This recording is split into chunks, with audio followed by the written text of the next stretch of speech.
Assalamualaikum dan selamat pagi. Kumpulan kami akan membentangkan tentang kesantunan berbahasa. Kesantunan berbahasa penting dalam membentuk kepribadian dan nilai sosial. Dalam pendidikan, ia bermaksud penggunaan bahasa yang sopan dan beradab dalam komunikasi. Seorang guru berperanan sebagai model komunikasi yang beretika untuk membimbing pelajar dalam memahami nilai hormat, empati, dan toleransi. Melalui kesantunan, suasana pembelajaran menjadi lebih harmoni dan pelajar dapat menyesuaikan tingkah laku serta berinteraksi secara beradab dan berkesan di dalam bilik darjah.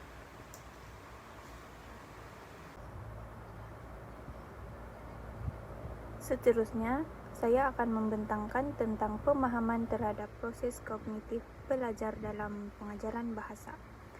Bahagian ini memberi tumpuan kepada bagaimana pelajar berpikir, memahami, dan memproses maklumat semasa belajar bahasa. Pemahaman ini juga amat penting kerana ia membantu guru merancang strategi pengajaran yang sesuai dengan tahap kognitif dan keupayaan belajar. Proses kognitif ialah aktiviti seperti berfikir, mengingat, dan menilai. Dalam pembelajaran bahasa, ia membantu pelajar memahami makna perkataan, struktur ayat, dan nilai budaya. Guru perlu faham tahap pemikiran pelajar supaya penyampaian ilmu menjadi lebih berkesan dan bermakna. Proses kognitif yang pertama ialah pemrosesan makna dan nilai kesantunan. Pelajar bukan sekadar belajar tata bahasa, tetapi juga memproses makna dan kesantunan. Mereka menilai bahasa melalui konteks sosial, situasi, dan hubungan penutur. Aktiviti seperti dialog dan analisis teks membantu pelajar memahami penggunaan bahasa yang sopan. Yang kedua, peranan guru. Guru berperanan membentuk kesadaran kognitif terhadap kesantunan bahasa. Guru perlu menjadi teladan dalam penggunaan bahasa, berhema serta menggalakkan pelajar menilai etika pertuturan.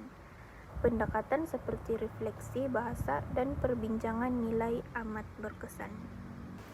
Seterusnya kita akan beralih kepada peranan tingkah laku dan pembentukan kesantunan bahasa. 3.1 Hubungan antara tingkah laku, emosi, dan penggunaan bahasa yang sopan. Tingkah laku dan emosi pelajar sangat mempengaruhi cara mereka berkomunikasi. Pelajar yang mampu mengawal emosi seperti marah dan kecewa cenderung menggunakan bahasa yang sopan, manakala kegagalan mengawal emosi boleh menyebabkan komunikasi secara kasar. Hal ini telah dijelaskan oleh Rahayu pada tahun 2023, yaitu kawalan emosi mencerminkan kematangan sosial dan empati yang menjadi asas kepada komunikasi berkesantunan. Seterusnya ialah 3.2 Tingkah laku guru sebagai model komunikasi santun. Guru ialah contoh utama dalam membentuk kesantunan berbahasa pelajar.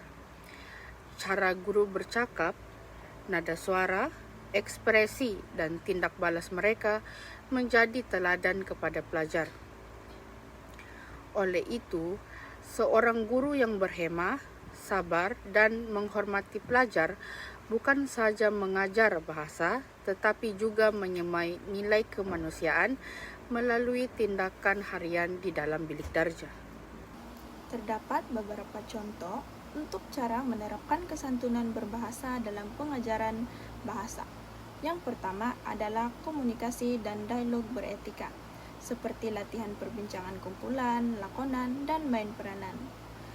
Seterusnya, penekanan kepada penggunaan bahasa sopan, intonasi lembut, dan ungkapan hormat. Membentuk kesadaran sosial dan adab dalam komunikasi harian. Yang kedua adalah penggunaan sastra dan situasi sosial sebagai medium latihan, dengan menggunakan puisi, cerpen, dan drama untuk menonjolkan nilai kesantunan. Latihan ini juga untuk simulasi situasi sosial seperti majelis rasmi ataupun pergaulan profesional yang boleh membantu pelajar memahami laras bahasa dan adab mengikut konteks. Dan yang terakhir adalah penilaian dan maklum balas berasaskan kesantunan. Penilaian meliputi kehalusan bahasa dan etika dalam komunikasi. Oleh itu, guru harus memberi maklum balas dengan berbahasa sopan dan membina agar mereka boleh menjadi model kepada pelajar dalam memberi teguran secara beradab. Yang terakhir, aplikasi pemahaman kognitif dan tingkah laku dalam memperbaiki komunikasi guru di bilik darjah. Yang pertama ialah strategi komunikasi efektif. Guru perlu memahami psikologi pelajar dan menggunakan bahasa yang jelas serta sesuai dengan tahap pemikiran mereka. Komunikasi bukan lisan seperti ekspresi wajah dan nada suara juga penting. Guru hendaklah memberi galakan, bukan teguran yang menjatuhkan semangat. Seterusnya ialah pendekatan empatik dan reflektif. Pendekatan empatik membolehkan guru memahami perasaan pelajar, manakala pendekatan reflektif membantu guru menilai dan memperbaiki gaya komunikasi. Kedua-dua pendekatan ini mengukuhkan hubungan, hormat, dan saling mempercayai antara guru dan pelajar. Seterusnya, kesan terhadap suasana pembelajaran komunikasi yang berhema mewujudkan suasana bilik darjah yang harmoni dan beradab.